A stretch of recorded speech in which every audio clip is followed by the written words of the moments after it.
Ahora sí, buenas tardes a todos y a todas. Espero que estén muy bien.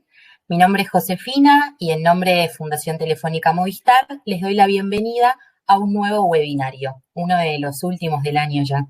El nombre de este webinario es La cultura en 2020, cambios en su producción y consumo. Y el mismo nos va a invitar a reflexionar un poco a partir de las preguntas de cómo pensar contenido y consumo cultural en 2020 y cómo será el futuro a corto o mediano plazo en ese sentido. Desde Fundación Telefónica Movistar, a través de nuestro pacto digital, estamos comprometidos a seguir buscando, acercar el conocimiento a todas las personas, buscar nuevos paradigmas que nos permitan un futuro donde la cultura digital sea universal, dinámica, diversa, pero fundamentalmente humana. Les acercamos la oportunidad a través de este webinario de escuchar a un investigador y una persona muy curiosa en la materia. Antes de eso, decirles que el chat queda abierto para preguntas y que al final las vamos a retomar. Esperamos que disfruten mucho y bueno, ahora sí, bienvenido Tomás Balmaceda. ¿Cómo andás, José? ¿Cómo andan todos los que están por Hola. ahí?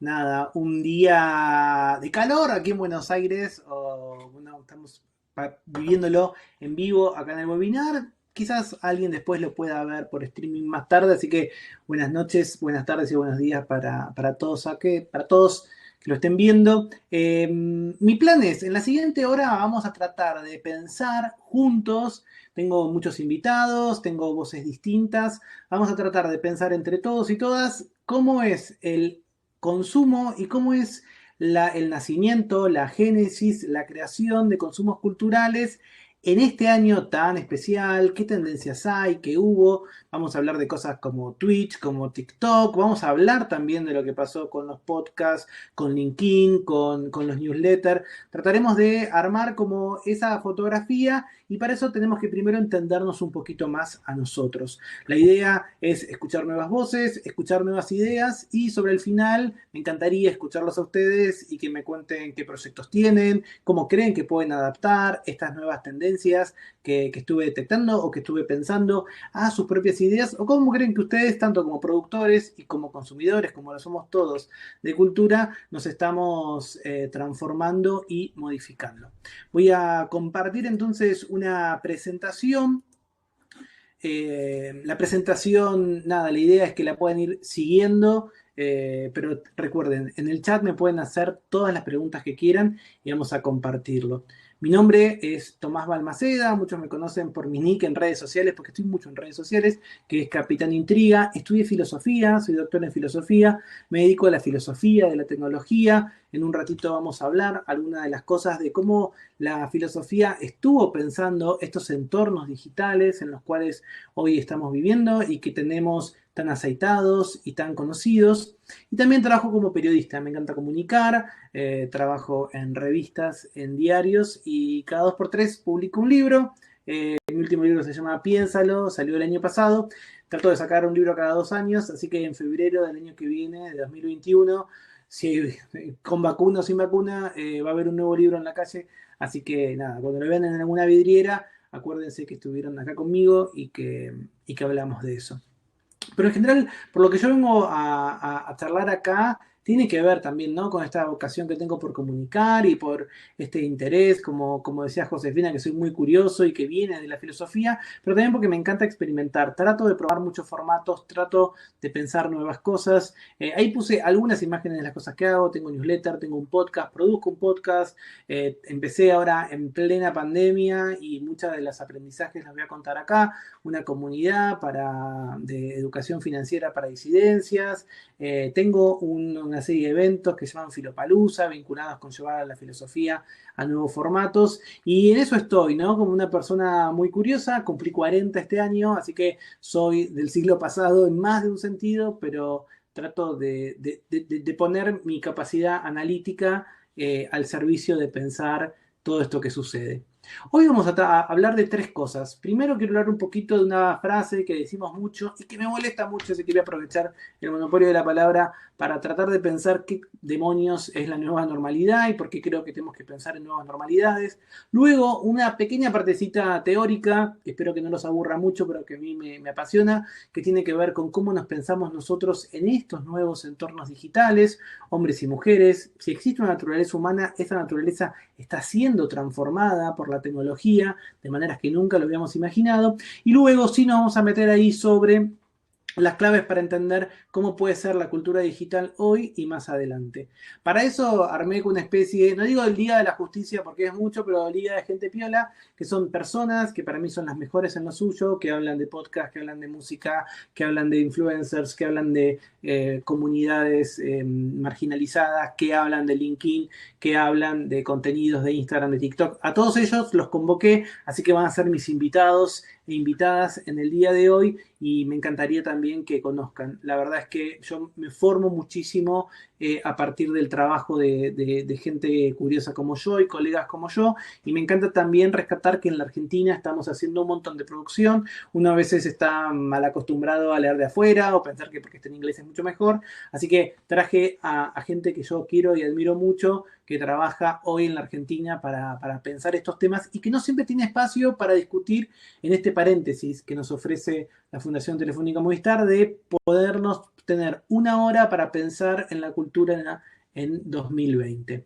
Para arrancar, como yo les dije, me gustaría pensar acerca de esta idea, ¿no? De la nueva normalidad, que se repite un montón y que a mí siempre me para un poco los pelitos del brazo. Básicamente porque, bueno, yo soy gay y estudio filosofía y no me gusta el fútbol. O sea, digo, tengo un montón de cosas que no me hacen muy normal y la palabra normal, ¿no? Desde hace mucho tiempo es una palabra que es rara, que no a todos nos satisface, que todos los que nos sentimos un poquito al borde de lo mainstream nos parece que está mal. Y por supuesto hay muchas personas que están muy lejos de ser la norma y que están, digamos, y sufren muchas esas exclusiones. Así que mi primera propuesta es tratar de pensar qué es esa normalidad. Este año, hace algunas semanas, falleció Quino y no me parece casual que un artista de vuelta, argentino, podemos decir que era un pensador, también empezó a preguntarse qué era lo normal. Fíjense en esta tira, no sé si llegan a leerla, la leo, lamento leer una tira, es lo peor del mundo, más si es de Quino, pero está Libertad y Mafalda, pasan por la farmacia, Libertad le dice, ¿te conté que mi papá fue al médico? Al médico, le dice Mafalda, sí, para ver si le recetaba unas píldoras o algo contra su cansancio, intranquilidad, preocupación, nerviosismo, desequilibrio y ansiedad. Pero, según el médico, todavía no se inventó nada contra la normalidad. Entonces, cuando empecemos a hablar o repitamos o escuchemos, ¿no? ¿Cómo va a ser la nueva normalidad? Mi invitación para arrancar este encuentro es pensar qué es esa normalidad, porque la verdad es que, bueno, sí, justamente, intranquilidad, preocupación, nerviosismo, desequilibrio, ansiedad, todo eso define, creo, el momento en que estamos pasando. Empecemos a pensar nuevas normalidades. Y estas nuevas normalidades vienen acompañadas de un concepto que voy a tocar brevemente porque va a estar siempre en el aire y posiblemente ustedes, más allá de donde vengan, lo que hayan estudiado o donde trabajen, está dando vuelta, que es la transformación digital. Pongo la bendita transformación digital porque la verdad es que muchos de nosotros venimos hablando y escuchando y leyendo y prometiéndonos un montón acerca de transformación digital y como muchas veces pasa, algo que se repite mucho y que es muy popular, nadie sabe exactamente de qué significa. Yo les digo lo que no es una transformación digital. No es una transformación de las empresas, no es una transformación de personas jóvenes, no es una transformación meramente filosófica, sino que es, y acá yo me nutro de una amiga y una colega que me gusta mucho, se llama Lina Subiría. Lina dice, bueno, la transformación digital es un cambio de mindset. Mindset es una palabra en inglés para hablar, imagínense como la caja de herramientas mentales, una caja de herramientas que tenemos en nuestra cabeza, que tiene conceptos, que tiene ideas, o sea, la manera en que abordamos al mundo. En ese sentido es una transformación cultural, la transformación digital, y involucra a las organizaciones, a las empresas, a los grupos del tercer sector, también a los individuos, pero sobre todo involucra a cómo nos vinculamos con esa transformación que trajo este nuevo tipo de tecnología con el que estamos. La idea es que el cambio es lo único que hay constante. Y todo esto es pre-2020, o sea, pre-pandemia. Imagínense todo lo que va a cambiar justamente cuando empezamos a entender que no puede ser que cada vez que hablemos de cambio hablemos simplemente de adaptarnos. Tiene que ser, y esa es la invitación también que me gustaría dejar hoy, que esos cambios sean una transformación con sentido. Y solamente va a tener sentido cuando nos detenemos a reflexionar, cuando nos paramos a pensar, cuando tratamos de entender, bueno, esta ola que viene, ¿no? En muchos casos es un tsunami, ¿no? Un tsunami que hoy tiene que ver con los niños, las niñas, lo que pasa en mi casa, que no hay capaz clases presenciales, mi trabajo, que yo estoy nervioso, no sé qué va a pasar, no sé qué sucede, los cambios que hay macroestructurales y no tanto políticos locales, internacionales, todo eso es un tsunami, ¿no? Y es un tsunami muy especial, no terminamos de entender, hay gente que queremos mucho, que hace mucho que no vemos, gente que quizás tuvimos que despedir y que no pudimos hacerlo como nos hubiera gustado, porque hace muchos meses que esos hábitos también cambiaron, nos falta un abrazo, nos falta poder viajar o retomar nuestra vida. Ese tsunami, la invitación es que, bueno, no me puedo solamente adaptar, porque adaptar sería, no sé, qué sé yo, con suerte hacer la plancha. Mi propuesta es poder surfearlo, poder transformarlo con sentido. En todo este sistema aparece el COVID-19 en medio de todo esto que estábamos charlando y hablando sobre la transformación digital. Entonces, aquí también quiero traer un concepto que a mí me resultó muy revelador e interesante en una charla que tuve con Fernando Subiría, que él trabaja sobre complejidad, Fernando Sarbois, que trabaja sobre complejidad y modelos matemáticos. Él lo que me dijo fue que el momento que estábamos viviendo era parecido a cuando uno maneja el auto en neblina. No sé si ustedes alguna vez lo hicieron, yo, como les conté, tengo 40 años, pero empecé a manejar a los 38 porque nada, no me gustaba, bueno, una historia larga. Nunca me sentí cómodo manejando y tardé mucho en entender que podía manejar y que podía adueñarme de eso. Y ni bien sacas el registro, durante 6 meses no puedes ir a la autopista. Cuando se cumplieron los 6 meses, que yo me moría por poder ir a la autopista, porque nada, aparte de que manejo es para poder visitar a mi familia, caí en una madrugada con muchísima niebla en Luján, en el camino de Luján. Los que alguna vez fueron ahí saben que es un lugar con mucha niebla. Manejar con niebla, ¿qué significa? Que si voy muy rápido, choco. Pero si yo freno, choco, me chocan de atrás. Y si voy muy lento, también choco. Lo que uno tiene que hacer es mantener una velocidad que está bien delimitada y marcada en la ruta, con carteles justamente que se reflejan con las luces, y tengo que aguantar eso, esa incertidumbre, hasta que se levante la neblina. La neblina del COVID-19 todavía no se levantó, así que es difícil pensar cómo vamos a terminar con todo esto.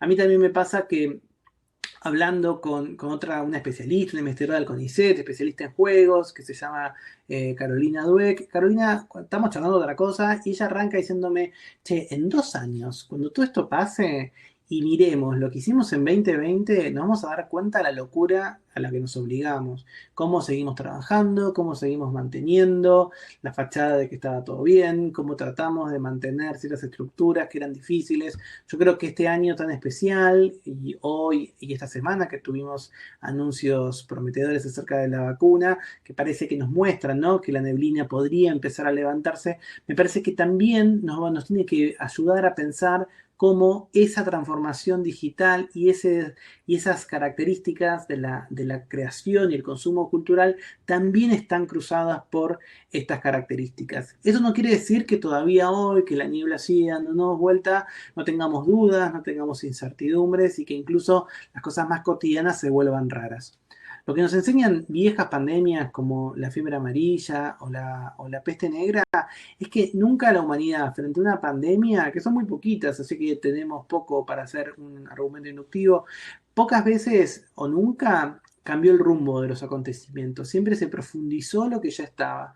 Entonces, la pregunta es, ¿qué cosas quiero que se profundicen en estas nuevas normalidades? Obviamente la transformación digital va a ser algo que se aceleró. Yo empecé este año, quizás algunos de ustedes también, con una propuesta propia, con un compromiso, y era, bueno, Tomás, tenés que usar menos el teléfono, porque estaba siempre con el teléfono en la mano.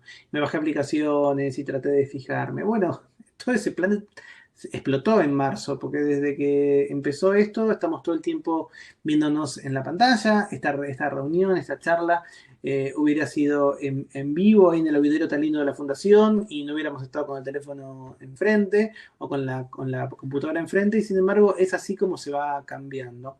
Y a todo esto, solo para cerrar esta primera parte y pasar a hablar un poquito acerca de cómo somos cyborgs, antes de ayer publicó esto el Washington Post, dice que en la última pandemia Shakespeare escribió Rey Lear, y se pregunta, bueno, ¿qué gran obra de arte va a surgir del coronavirus? Y la verdad es como decir, bueno, che, de todo lo que dice, además tengo la presión de tener que ser el nuevo Shakespeare. Bueno, no, saquemos toda esa presión, nadie va a tener que escribir un nuevo King Lear, sino que realmente la propuesta es, bueno, cómo estoy adaptando mi propio proyecto u otras ideas o la manera en que me manejo a esta, justamente a este momento tan especial de transformación digital. Antes de empezar a hablar con mis invitados, me gustaría contarles un poco acerca de dos cositas de filosofía de tecnología, pero yo les aseguro que va a estar bien. Primero quiero preguntarnos un poco acerca de en qué sentido la tecnología se vincula con nosotros. Yo llamé a esta sección Cyborgs Naturales en la era de la exposición, básicamente porque muchas veces se usa la palabra cyborg o la palabra robot o estas ideas de que la tecnología es algo completamente distinto de nosotros y que nos va a transformar y que nos va a hacer algo completamente nuevo y que va a pasar si un robot me va a robar el trabajo, si un robot va a armar el apocalipsis, si va a tener conciencia y va a prender la bomba atómica y nos va a destruir. Bueno, acá la filosofía de la tecnología nos viene a contar que hace un montón que somos cyborgs, hace un montón que la tecnología está involucrada en nuestra vida, básicamente desde los comienzos que tenemos como especie. Hoy, por ejemplo, yo soy un cyborg porque tengo estos lentes, yo tengo miopía y tengo estrabismo y la verdad es que no podría ver sin estos lentes. Me los pongo cuando me levanto y me los quito cuando me voy a dormir y es la única manera en la que puedo hacer. Alguno de ustedes quizás que está acá se haya operado algún órgano, tenga, no sé, algún tornillo por una fractura, una cadera nueva, un reemplazo de cadera. Somos todo el tiempo mitad humanos, mitad máquinas, ¿no? Pero lo importante, y esto lo dice un filósofo de la tecnología que se llama Broncano, Fernando Broncano, es que nosotros somos siempre un híbrido de lo natural y lo artificial, empezando por una tecnología que está en todos lados y que nos permite ser quienes somos, que es el lenguaje. La manera en que ustedes entienden lo que yo digo, que leen lo que aparece en pantalla, que pueden compartir sus conocimientos, dejarle una notita a su pareja para que cuando se levante pida pan o no se olvide de ir al supermercado y comprar la bandina, la manera en que hoy vemos a nuestros niños y niñas en casa aprender a leer, escribir, a cosas que quizás antes pasaba en el aula y ahora pasa en casa por la pandemia, nos damos cuenta que siempre fuimos este híbrido entre lo artificial y lo natural. Estamos cruzados por un montón de construcciones artificiales que son una tecnología en sí mismo. Entonces, mi primera parte de esta sección es decirles, por un lado, que somos cyborgs por naturaleza, no nos queda otra, somos así. Entonces, no nos tiene que dar miedo que a partir de este año la tecnología digital avance muchísimo más. Y por otro lado, esta idea de que, bueno, siempre fuimos cyborgs, la tecnología deja de ser algo distinto a lo que sería la naturaleza humana, pero además de que somos cyborgs, estamos en un momento muy especial de la humanidad, un momento que este pensador que se llama Bernard Harcourt llama la era de la exposición. ¿Qué es la era de la exposición? Que nuestra existencia pasó a ser también digital. Por supuesto, tenemos una existencia analógica, yo estoy sentado en este momento, tengo una luz, en un ratito voy a tomar agua seguramente porque siempre me quedo con sed, digamos, tengo mi corporalidad, estoy en mi casa, quizás toca el timbre, llega el cartero, las cosas que suceden, pero también tengo una vida digital que me permite, por ejemplo, hoy que estén acá, quizás se acercaron a esta charla porque vieron un tweet, una story, porque no sé, ayer hice una nota en la tele, quizás vieron en la tele una nota y les acercado, ¿no es cierto? Alguno de ustedes fue alumno mío, entonces hay una existencia digital. Ahora, esa existencia digital cada vez ocupa más tiempo nuestro. Harcourt dice, se ha convertido en nuestra vida, el pulso, el flujo sanguíneo, la corriente de nuestras rutinas diarias. Conocí a este pensador que me encanta, tiene un libro que se llama Exposed, Expuesto, no tiene traducción en español todavía, por Tobias Schleider, que es uno de los invitados que, nada, intelectualmente está con nosotros hoy, que, nada, es un filósofo también, se dedica a escribir poesía, lo pueden encontrar en redes como @eltopoerudito, y Tobías, el topo, siempre piensa, ¿no? Cómo nuestra existencia también está en este momento tan especial de la era de la exposición. ¿Por qué? Porque antes uno cuando leía distopías veía que, no sé, el Gran Hermano, ¿no? Esa imagen de Orwell de un una entidad que nos vigila, que nos cuida, que nos ve, eso era todo gris. Y de golpe la verdad es que nosotros estamos viendo otro mundo, un mundo que está lleno de fantasía, recontra mediante los filtros de Instagram nos dan ganas de compartir y de mostrarnos. Nos sacamos más selfies que nunca antes. Si yo me encuentro con alguien en un bar que me gusta, me lo quiero levantar, o encuentro a alguien, un compañero de trabajo que me tira onda, y le digo, bueno, ¿y cómo es tu Instagram? Y me dice, no, no estoy en Instagram, o no tengo cuenta en redes sociales, o no uso WhatsApp. En vez de pensar, bueno, listo, charlo con él en vivo, lo primero que vamos a pensar es, ¿qué esconde esta persona? ¿Qué cosa rara tiene? ¿Qué hay? ¿No? De alguna manera, la sociedad de la exposición y la era de la exposición, lo que nos está mostrando es que hay ciertos valores que antes teníamos, sobre todo para los que, como yo, tenemos 40 años, un poquito más, un poquito menos, la privacidad, el anonimato, todo eso finalmente está en crisis. Y surge esta idea, ¿no? De que si no tenemos nada que ocultar, mostremos todo. Y ya no guardamos nada para nosotros. Yo soy el primero que lo digo y lo sufro, ¿no? Muestro mi casa, muestro mi vida. Me cuido de no mostrar menores, pero a veces no me aguanto, me mando una foto de mi sobrino y la quiero compartir. Entonces, ¿cómo nosotros también estamos viviendo en esta era de la exposición? La crisis del COVID-19 aceleró esta transformación también en términos de exposición y empieza a aparecer entonces algunas ideas. Yo ahí pongo, bueno, ojo con decir real y digital, ¿no? Bueno, no es digital, es real, o no es real, es digital. No, la verdad es que yo prefiero decir analógico digital, porque si oponemos a lo digital lo real, parece que lo digital no fuera real, y lo digital es recontra real. El mes pasado la charla del webinar de la fundación fue con Sebastián y su libro sobre justamente delitos y crímenes informáticos, y podemos ver que es muy real, ¿no? Lo que Seba Daiboski explicaba acerca de, por ejemplo, una estafa o un robo. Lo digital es real, simplemente no es analógico. Por último, para pensar, les quiero contar que, bueno, desde hace 2 años yo vengo trabajando sobre estas ideas y otras nuevas junto a dos colegas que hoy van a conocer, Miriam De Paoli y Juan Marenco, bajo este concepto de cultura de la influencia. ¿Qué estamos tratando de pensar nosotros? Hacemos encuentros gratuitos y abiertos, que me encantaría si alguna vez quieren venir los miércoles por la mañana.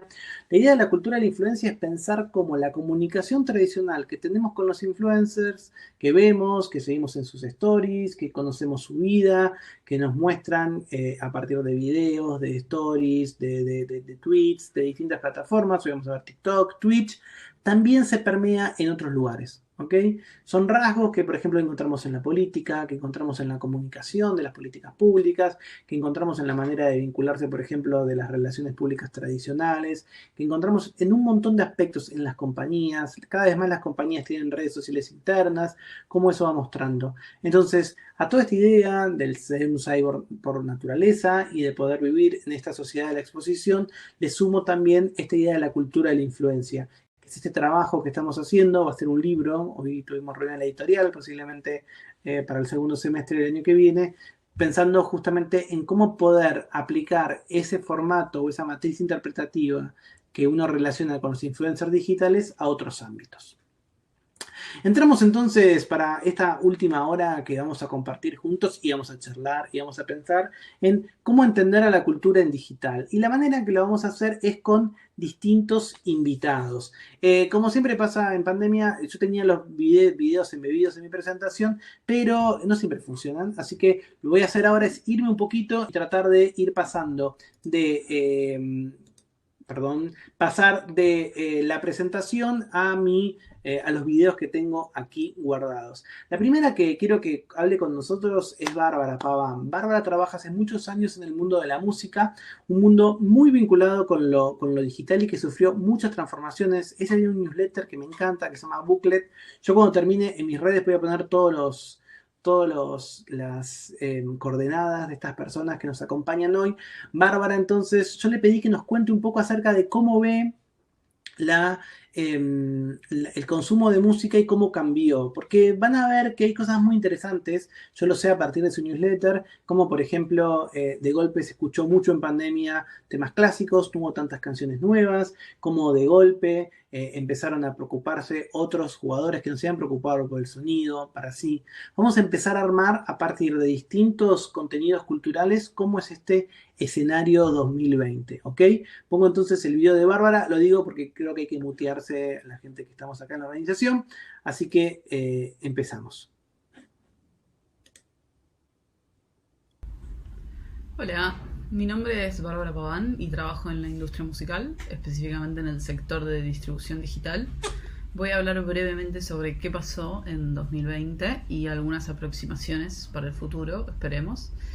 La pandemia la verdad que nos tomó a todos por sorpresa y la música no fue una excepción.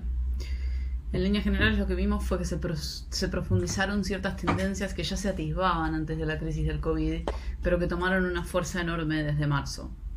Por ejemplo, todo lo que tiene que ver con el live streaming, la profundización de tecnologías que mejoran el contacto virtual entre artista y audiencia. Grandes jugadores hicieron muchas inversiones en este tipo de desarrollos. Algunos contaban ya con una ventaja, como por ejemplo el caso de Amazon, que ya había comprado Twitch previamente. Vemos un interés muy grande y muy notorio en todo lo que tenga que ver con VR, y vemos un partnership muy importante entre música y gaming. No solamente partnerships reales, como por ejemplo Sony y Epic Games, que son los de Fortnite, sino también una inspiración muy grande en el mundo del gaming de parte del mundo de la música, de la industria de la música.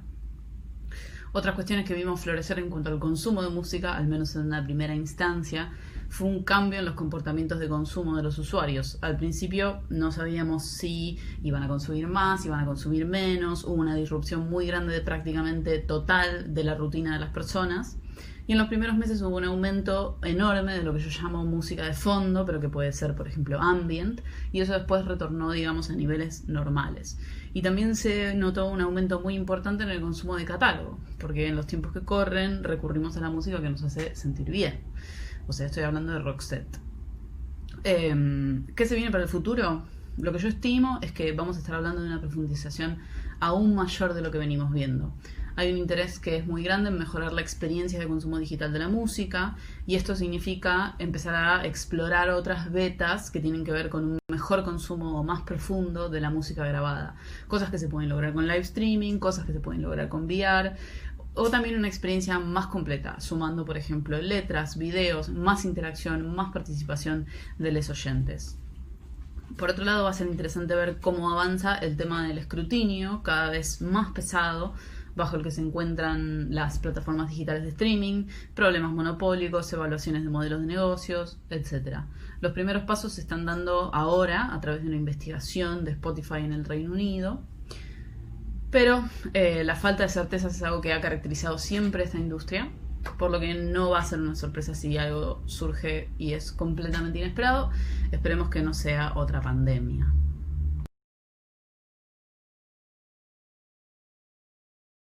Esperemos que no sea otra pandemia, entonces, esto que sucede.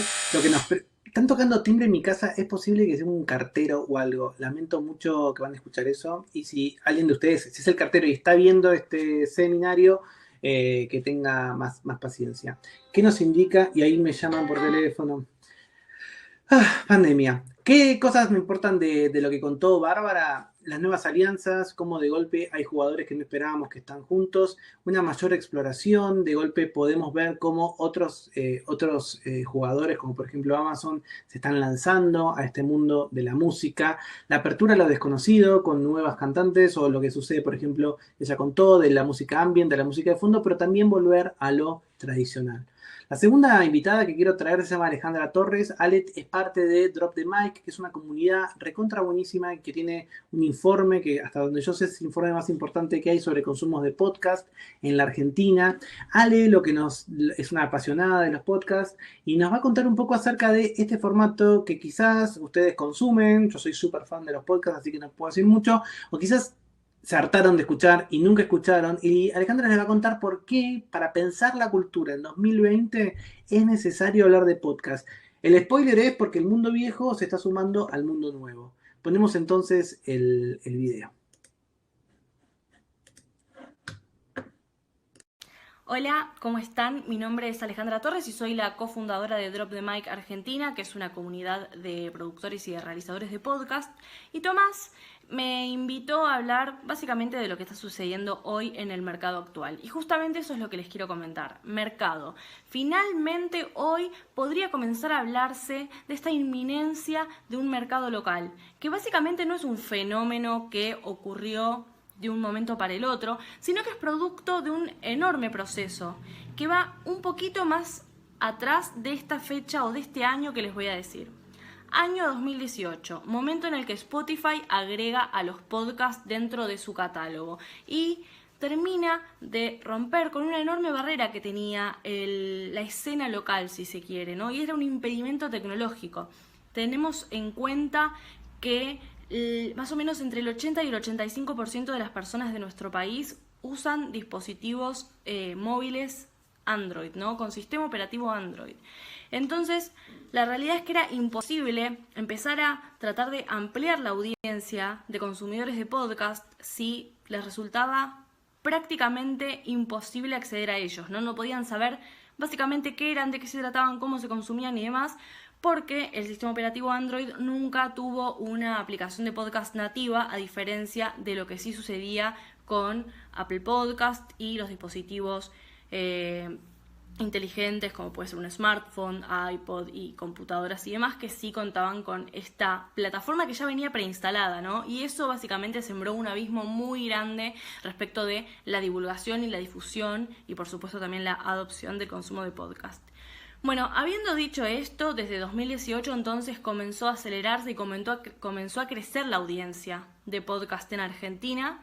Y llegamos a este año en donde vimos, por ejemplo, una mayor migración, una mayor inversión de medios tradicionales que comenzaron a desarrollar sus propios podcasts, no solamente en un formato periodístico con los famosos daily podcasts, ¿no? Que salen, por ejemplo, de lunes a viernes y nos cuentan cuáles son los titulares más importantes del día, sino también con otro tipo de podcast que son de noticias pero que realizan análisis mucho más profundos. Aparte de eso, comenzamos a ver como una experimentación de formatos, ¿no? Una experimentación de formatos, por ejemplo, documentales o también ficcionales. Y esto seguramente el año que viene podamos ver que se incremente mucho más. ¿Por qué? Comienza a haber una inyección monetaria dentro de la industria. No sé, inversión, se puede hacer producciones con tal vez mayores posibilidades de despliegue, de traslados, de alquileres de equipos remotos, de equipos de producción tal vez más capacitados o más grandes, o ingenieros de sonido en la parte de edición. Digo, se pueden hacer como muchas más cosas. El abanico de lo creativo tal vez es un poco más versátil que cuando, por supuesto, el presupuesto es mucho más acotado. Entonces, justamente vemos esto, ¿no? Mayor cantidad de audiencia gracias a la inminencia de los medios tradicionales. Experimentación de formatos. Migración también, no solamente de estos medios tradicionales acá al podcast, sino también estos talentos que son reconocidos por la radio, por la televisión, por escribir en medios gráficos y demás. Eso también marca un hito. ¿Por qué? Porque básicamente estas personas, o muchas de estas personas, tienen sus audiencias propias. Y esas audiencias los persiguen en sus diferentes formatos, en los diferentes medios. ¿Por qué? Porque les interesan ellos. Entonces también el ecosistema nuevamente comienza a retroalimentarse y empieza a haber toda una sinergia respecto de estos cambios. Así que bueno, básicamente estos son los cambios que se produjeron este año. También me parece importante mencionar la parte de anunciantes escogiendo el podcast para que sus empresas, sus anuncios, sus nuevos productos puedan ser divulgados, ¿no? Comprendiendo que los podcasts generalmente se escuchan de inicio a fin, no es que terminan siendo contenidos que, bueno, lo escucho por la mitad y ya lo dejo. Otra de las cosas, otro de los fenómenos que vi que se incrementó en este 2020 también es la realización de branded podcast o podcast de marca. Y seguramente eso es un fenómeno que vamos a ver repetido de nuevo el año que viene. Veremos cómo sigue evolucionando el mercado del podcast. Ya cada vez vamos a hablar más de mercado con mayor solidez, así que bueno, si tienen alguna consulta respecto de podcast, si quieren saber más, pueden buscar en las redes a Drop the Mic Argentina, o por supuesto me pueden seguir a mí, me pueden hacer consultas a mí a través de mis cuentas, que son @lachicatowers, tanto en Twitter como en Instagram. Gracias.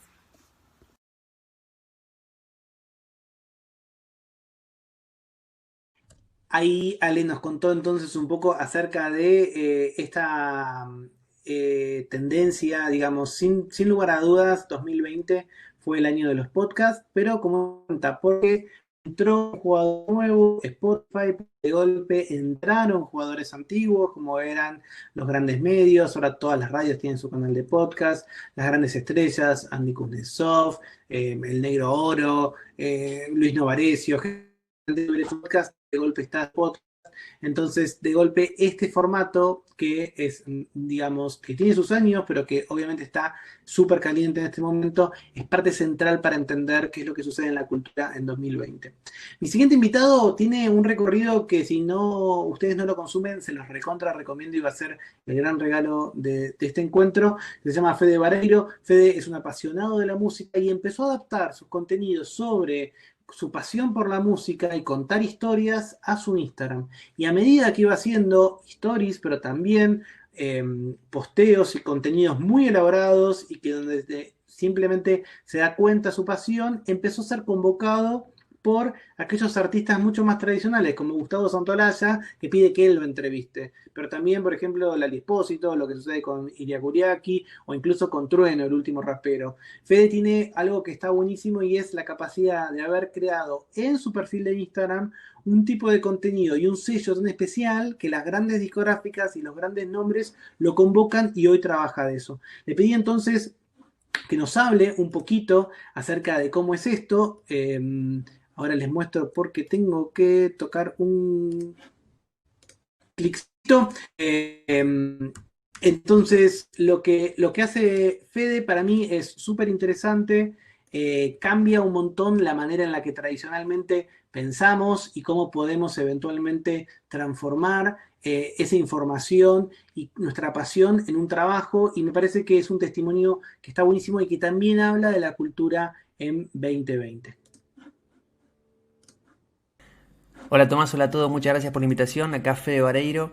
Bueno, en mi cuenta de Instagram hace mucho hay una bio que dice me gusta contar historias. No sé Eso resume si un poco están el dando, trabajo no que están yo hago en dando. distintos lados. Tengo un podcast, colaboro con diferentes medios, A ver. hago una columna en Últimos Cartuchos en la radio, en Vorterix, y todas tienen como focos distintos, dinámicas distintas, están pensadas para el momento y la situación donde van a ocurrir, pero son historias que quiero contar de alguna manera, al fin de cuentas. Y principalmente creo que en mi cuenta de Instagram encontré un formato, una dinámica, una manera, creo yo, de contar algunas historias y eso empezó a ganar visibilidad en distintos lados y le llegó a distintas personas y logró que se me haga más fácil las historias que yo quería contar de algunas canciones, las pueda contar junto a los artistas que la compusieron, los productores que trabajaron en ellas, etcétera.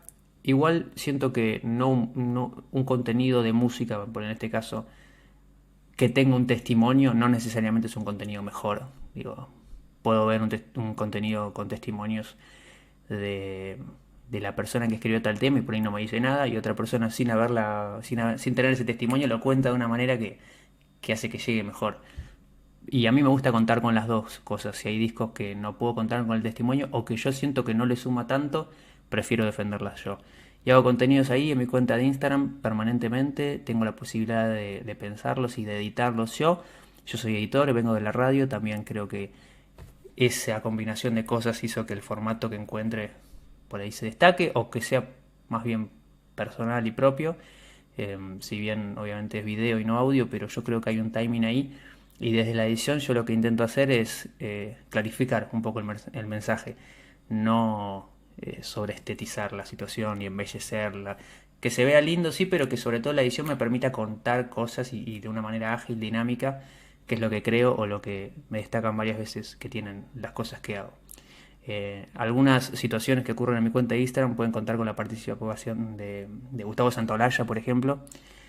Esa situación puntual fue buena porque me convocó el equipo de él y hubo que pensar O sea, en una misma entrevista yo me junté a grabar un día y fue generar un contenido para su canal de YouTube principalmente, después para mi cuenta de Instagram con la misma entrevista, y tuvo otro foco, y después en últimos cartuchos también pensar una columna. O sea, el material era el mismo, pero tuvo 3 focos distintos. Eso fue un trabajo, lleva tiempo en general hacer ese tipo de cosas. Yo convivo permanentemente con los contenidos que hago, apenas se me ocurren o apenas me los ofrecen, y no podría traducir en tiempo y en horas cuánto tiempo me lleva hacer las cosas, pero te diría que es algo bastante demandante y que también yo tengo ya como la facilidad o el ejercicio de convivir con distintos moods permanentemente. Ahora estoy armando algo de Gustavo Cerati, pero el viernes tengo una columna que nada que ver. A la vez grabé ayer una cosa con Trueno, un rapero argentino, que verá la luz más adelante, y todo el tiempo voy switcheando.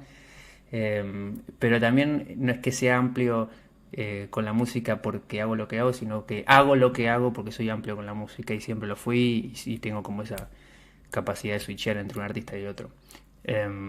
Y después con el feedback tengo como una relación constante, trato de estar pendiente, sobre todo de las cosas que voy comunicando de a poquito. Yo trato de hacer como un build-up, digamos, de ir como spoileando lo que voy a subir hasta que eso se sube, y después, bueno, obviamente vas leyendo los comentarios y estás pendiente.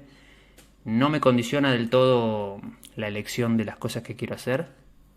La verdad que siempre incluso me han ofrecido cosas con artistas con los que yo me siento más lejos, y artistas grandes, y no los he hecho, se lo he pasado a otras personas, pero básicamente es eso, convivir con la idea de generar contenido sobre música en mi caso, y siempre sabiendo para dónde va a ser, cómo tratar de traducir una historia para ese formato. Para mí es tacto y timing, fin.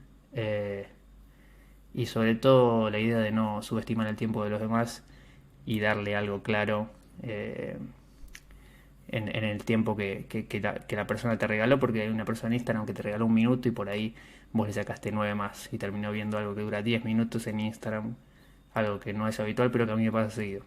Así que espero haber sido claro. Le mando un beso.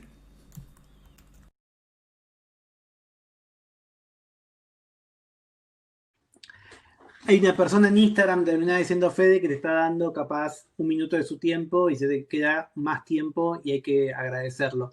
Me queda todavía un invitado antes de empezar a charlar con ustedes, pero qué rescato de Fede, por un lado, esa frase tan sencilla pero tan útil, ¿no? Tacto y timing, cómo poder combinar esas dos cosas. En un ratito una invitada nos va a hablar un poco acerca de cómo ella entiende la creatividad a partir de los datos. Pero me parece entonces importante también pensar en plataformas como Instagram, cómo los contenidos tienen que ser versátiles y cómo pueden ser una buena pantalla para que compañías tradicionales los convoquen. Ahora me gustaría mostrarles a otra persona que está un montón en Instagram, pero que también sufre lo que quizás nosotros de otro costado sufrimos, pero aquellos que trabajan de crear contenido sufren mucho, que son los cambios. Y es que me tengo que ir a TikTok, de golpe tengo que aprender lo que es Reels, qué demonios es esto que estoy haciendo, qué significa IGTV, lo tengo que hacer, no lo tengo que hacer. ¿Cómo son esos cambios y cómo es la locura de estas plataformas que todo el tiempo van cambiando? Nada, mi invitado se llama Matías Nacle, lo conocen como Matsorama, y le pedí que me cuente un poco cómo está viviendo él este 2020 con tantos cambios para una plataforma, la más popular quizás hoy en día, como es Instagram. Siento que lo que está pasando es lo siguiente. Cada vez que Facebook intenta copiar algo que viene de otro lado, termina siempre en Instagram, que es como por ahora lo que más funciona. El tema es que eventualmente la van a chocar. Eh, yo entiendo que el flujo de gente que mueve TikTok y bueno, Reels dentro de Instagram son números abismalmente diferentes a los números que manejan posteos de Instagram o historias de Instagram. Como que la forma en la que se muestran esas cosas es más viralizable, tal vez. No necesariamente se traduce en seguidores, ni es una fórmula que se pueda predecir, me parece, porque de repente subís algo a Reels y de un día para el otro tiene 9 millones de reproducciones, y subís otra cosa a Reels al día siguiente y no pasa de 30. Entonces, creo que cambia un poco el juego Tal vez a la gente que estaba en Instagram antes no le cope tanto. Igualmente hay gente que todavía se está quejando de que Instagram originalmente era una aplicación para subir fotos con filtros retro. Después se quejaron de que se podían subir videos de hasta 15 segundos, después de videos de 1 minuto, después los Instagram TV, después con las historias y ahora Reels. Pero creo que también está en la naturaleza de la aplicación estar todo el tiempo mutando. Lo que yo creo es que puede eventualmente empezar a pasar, que es lo que siento por lo menos que me pasa a mí cuando la uso, es que la interfaz es caótica. Eh, y eso tal vez sea una de las primeras... uno de los primeros puntos por los cuales uno abandona un uso. No sé, en iOS, el último beta que salió, había un error que durante 2 días, 3 días, era constante una notificación y eventualmente dije, voy a vender el teléfono y me voy a comprar otro. No voy a usar más iPhone. Solo por eso, por una notificación que durante 3 días no paró de aparecer. Entonces, supongo que si uno eh, puede llegar a hacer eso, ¿por qué no dejar una aplicación, dejar de usarla?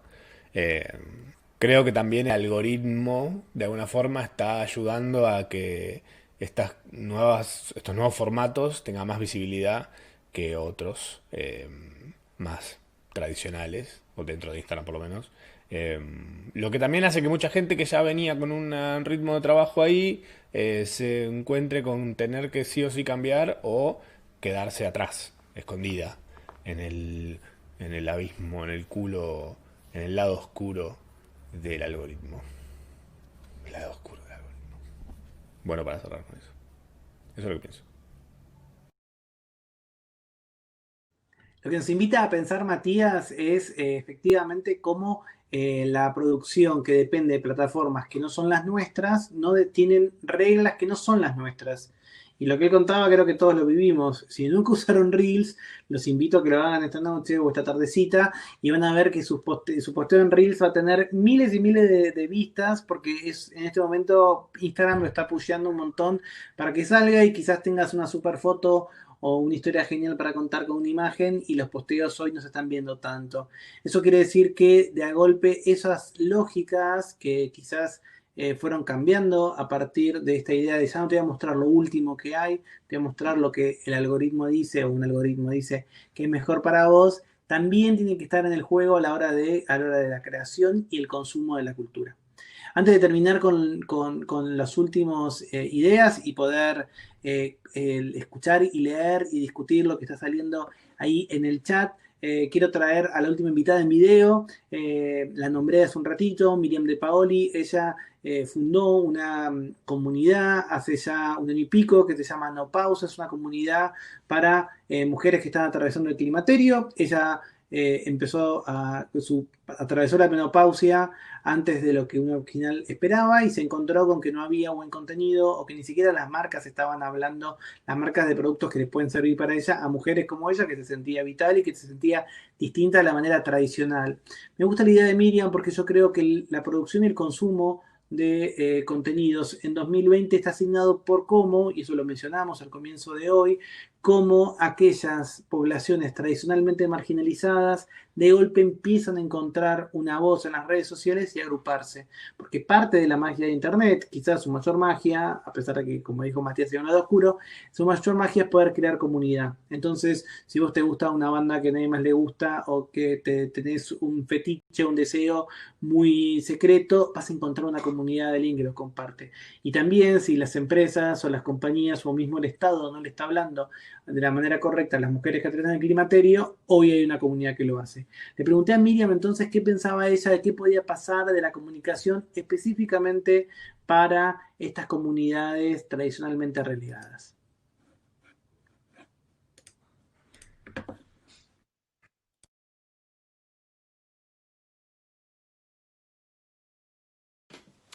Hola, ¿qué tal? Yo soy Miriam de No Pausa y mi tema hoy es hablar cómo creo yo que van a ser los contenidos para esas comunidades que antes estaban mudas. En mi caso, las mujeres que están atravesando el climaterio y menopausia. Yo personalmente creo que las redes abrieron un gran espacio de charla, conversación, discusión y debate para temas que hacen parte de disidencias o sea que no estaban en la agenda en ningún lado. Se hubo y se vio un gran boom durante toda la pandemia de todo lo que fueron no solo cuentas, sino que también lives, Zooms, encuentros en diferentes plataformas de streaming para debatir temas que antes quedaban un poco relegados a una agenda paralela. ¿Cómo creo yo que eso va a avanzar? Porque obviamente esperamos que todo el tema de pandemia termine entrando en un lugar un poco más de normalización, esperemos que llegue la vacuna. Y creo que nosotros, que representamos disidencias, que durante un primer momento llamamos muchísimo la atención por hablar de temas que nadie hablaba, vamos también que tener que concentrarnos muchísimo en la calidad de nuestro contenido. No digo que no lo veníamos haciendo hasta ahora, pero nos ayudaba también un poco el factor novedad. Quien en ese momento no tenga buen contenido, no entienda de métricas, de algoritmos, y no escuche y no haga una real escucha activa de lo que quiere su comunidad, va a terminar perdiéndose en ese mar de opciones que están brindando las redes sociales en ese momento. Entonces, lo que en un momento fue... Lo que nos trae Miriam entonces es que, si bien es cierto, como les contaba, que una de las tendencias importantes de esta creación y consumo de contenidos culturales está vinculado con poder abordar de una manera más sencilla y más orgánica a muchas comunidades que antes no eran oídas, también Miriam ve que en 2021 vamos a tener que dar un paso más allá, va a tener que ser contenido de calidad y va a tener que ser contenido que efectivamente sea interesante. Para terminar, me gustaría contarles dos cositas más antes de empezar a escuchar sus propios comentarios, sus propias respuestas. Hablé con Paulina Cocina. A ver, estoy medio dudoso porque se cortó mi imagen, pero creo que todavía me están viendo. Levanten la mano si esto es así. Porque de golpe mi pantalla se murió, así que espero que seguir saliendo las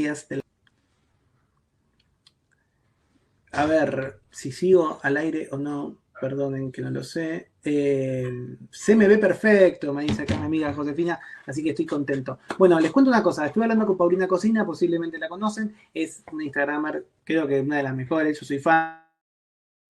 No puede ser tan desconocida. Y le pregunté un poco sobre un tema que yo creo que ella habla bastante y en realidad, perdón, usa mucho, pero del que habla poco, que tiene que ver con el uso de datos, cómo ella usa sus datos.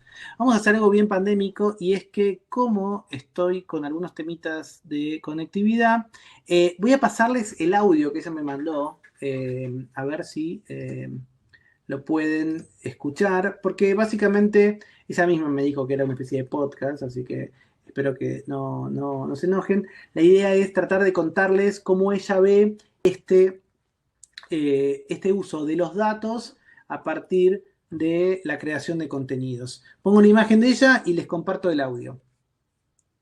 ¿Qué tal? Aquí Paulina Cocina. Tema datos y creatividad.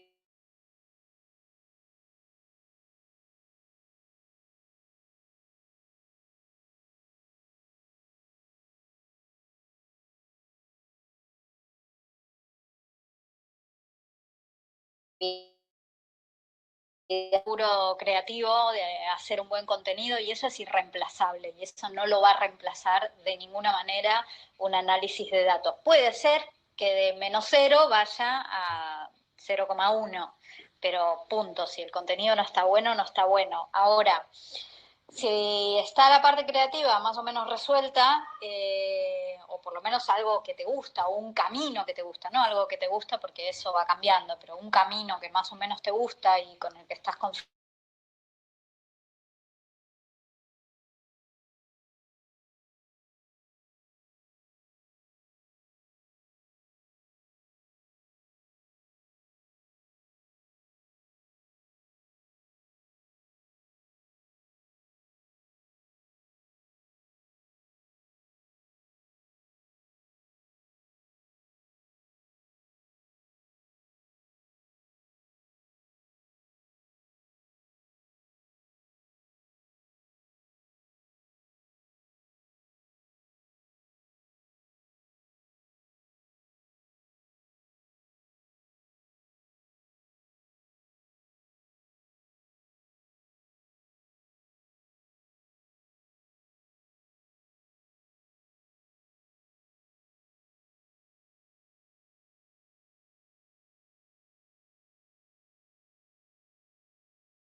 Hola Tommy, ahora sí.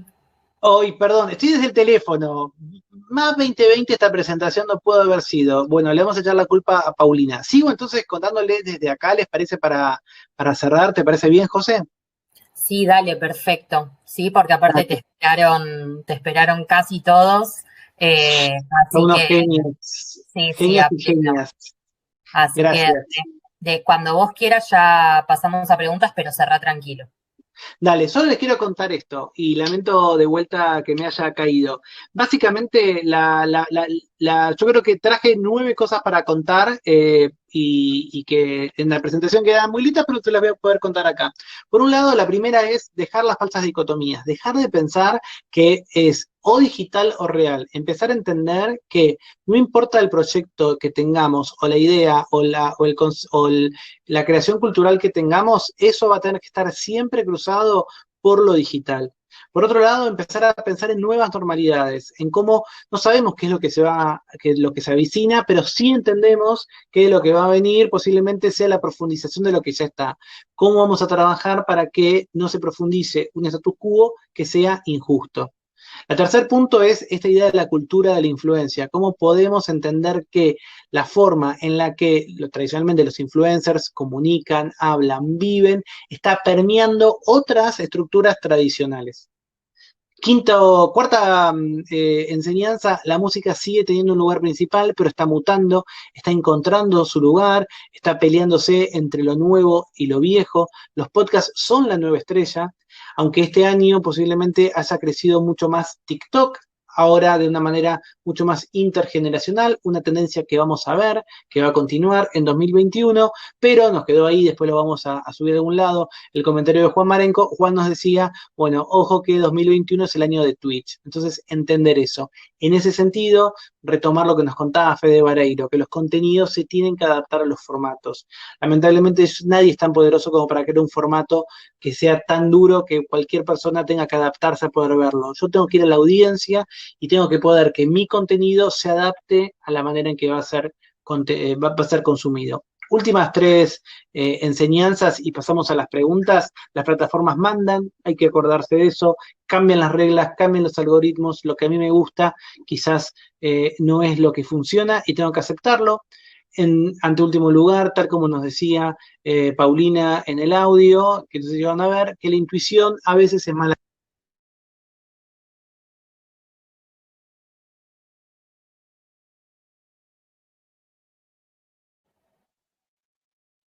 Tommy, ahí perdimos, no se te escucha.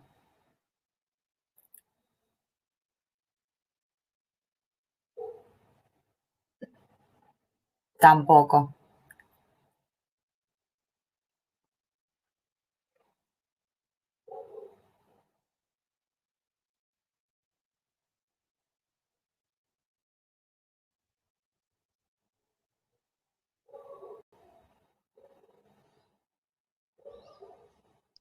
¿Ahí volví o no? Ahora sí. Listo, 2 cosas últimamente. Intuición versus datos, confiemos en los datos. A veces la intuición, sobre todo cuando estamos vinculados de manera afectiva a los contenidos, nos puede traicionar. Y por otro lado, no tengamos prejuicios. Teníamos un invitado que después se lo voy a compartir, que es buenísimo, se llama Jeremías, y Jere trabaja de hacer contenidos para LinkedIn. Y uno dice, ¿qué tengo que ver yo con LinkedIn? No tengo nada que ver. En Argentina decimos LinkedIn, yo estoy aprendiendo a decir LinkedIn para quedar canchero. Y bueno, entender que quizás no tengo que tener prejuicios. Mi nueva red favorita, donde puedo contar lo que hago y comunicarme con tranquilidad, puede ser LinkedIn. Eso es todo. Ahora vemos algunas preguntas. Vuelvo a pedir disculpas por estas temáticas. Estoy como transpirando, nunca me pasó, perdón. Me siento como avergonzado. No, no pasa nada. Primero estuvo súper interesante y fue medio al final, así que dentro de la mala suerte tuvimos mucha suerte a pleno, ¿no?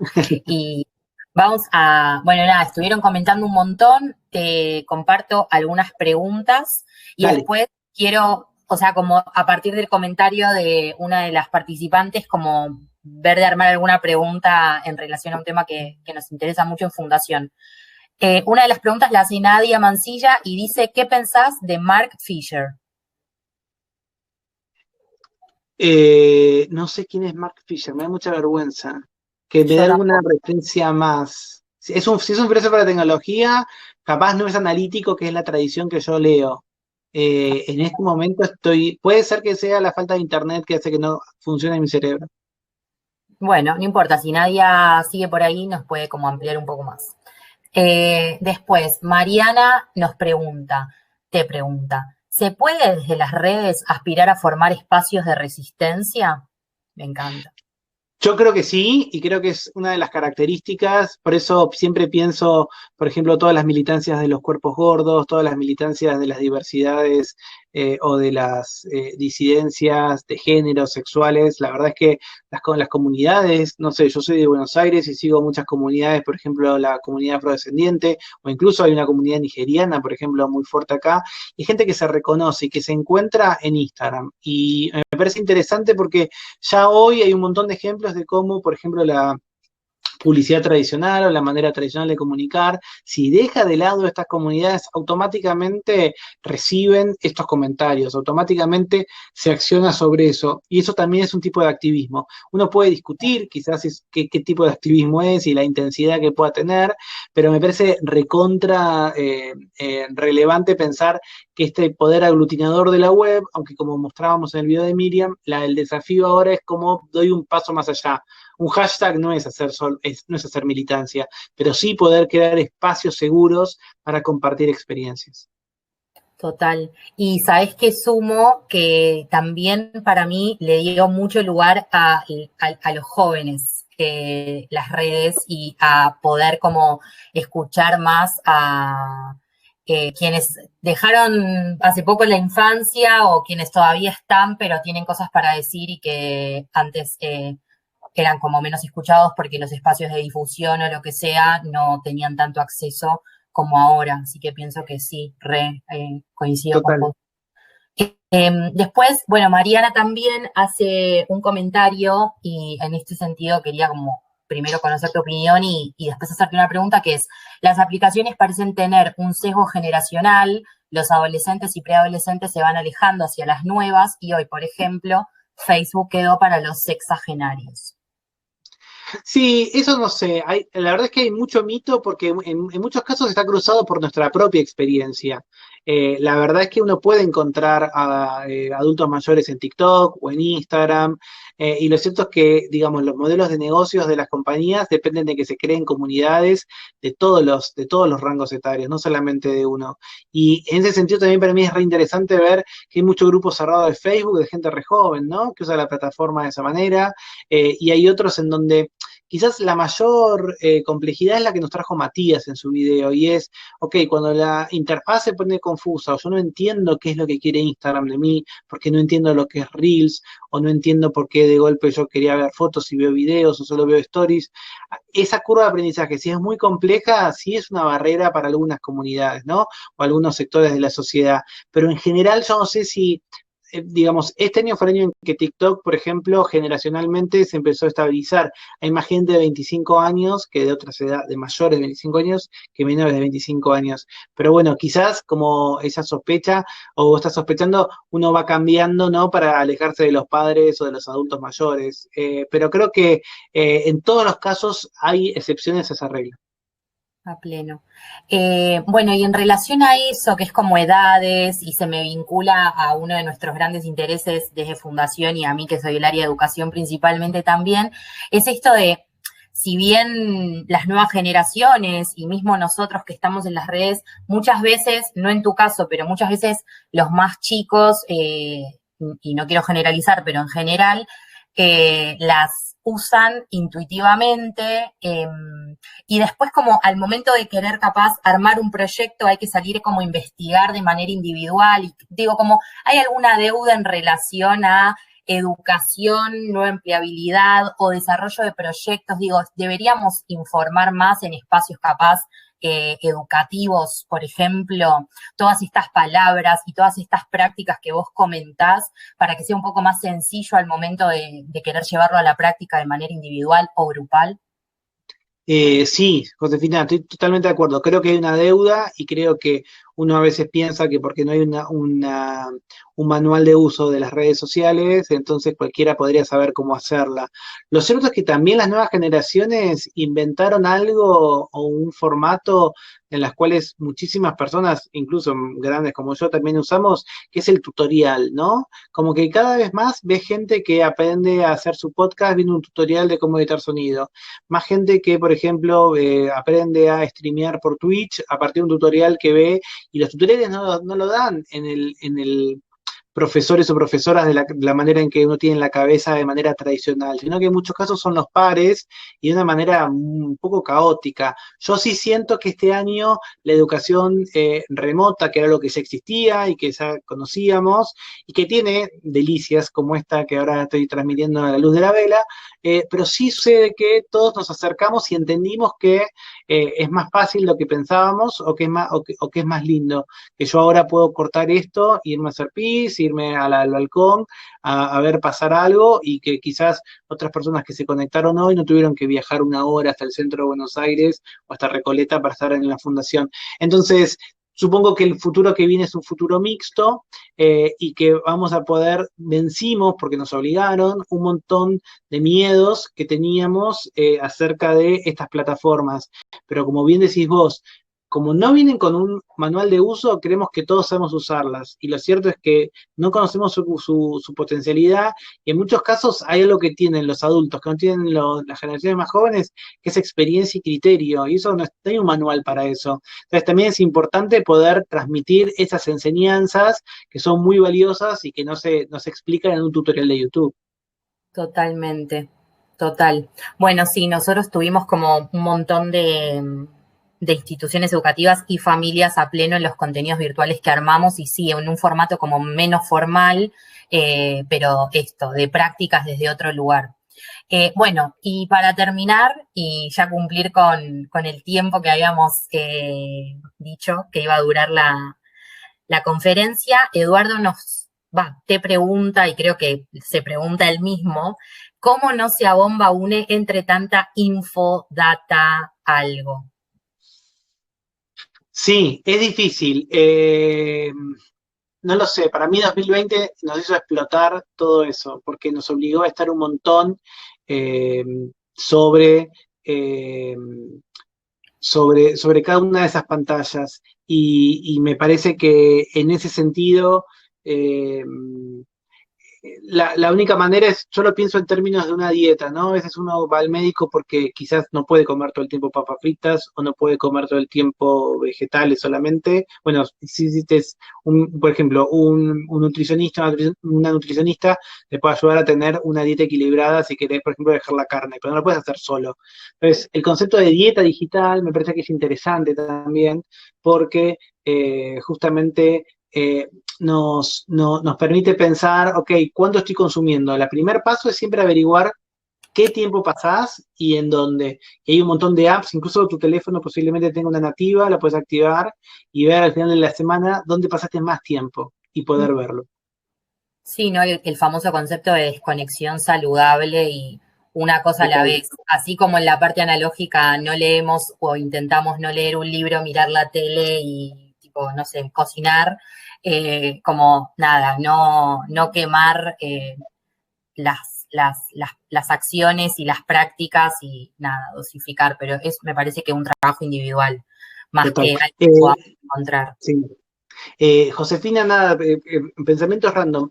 Supongo que el Fisher que me dijeron es el filósofo, sí, porque en un momento no sé por qué pensé en la serie de Netflix de ajedrez, cualquier cosa. Sí, es un filósofo que tiene un par de libros, acá lo editó Caja Negra, estoy viendo que lo tengo en el precoso. Sí, obviamente. Lo puso, que acá Caja Negra, y dice que te lo preguntaba más en relación a un autor que habías nombrado y que es un escritor que analiza el capitalismo contemporáneo. Sí, obvio, sí, ya me imaginé lo que estaba hablando. Encima la estoy viendo acá. Sí, perdón, no tengo nada muy interesante para decir, pero sí, para mí es interesante, a partir de Horkheimer, supongo que lo está diciendo, cómo también este capitalismo de plataformas y que justamente es una versión de un tardío capitalismo, es interesante porque nosotros dependemos un montón de herramientas que no son nuestras, mucho más de lo que sucedía antes. Total. Bueno, muchas gracias. Ahí ya Juli, que nos estuvo haciendo el backup y a la cual le agradecemos, dejó el canal de YouTube de Fundación para que en los próximos días quienes quieran ver la conferencia de Tomás la puedan ver y o compartir con quienes no hayan podido participar hoy. Gracias, Tommy, estuvo espectacular. No, gracias y perdón por nada, idas y vueltas, pero está bien, representó el espíritu de 2020, creo que me dio representó algo el de espíritu de 2020. adrenalina, te dio algo de adrenalina, fue como un momento ahí tipo de despertar a quienes estaban ya tipo cerrando el día. Muchas Genial. gracias, gracias a todos y a todas quienes se sumaron y bueno, nos vemos la próxima. Gracias a todos por conectarse. Adiós.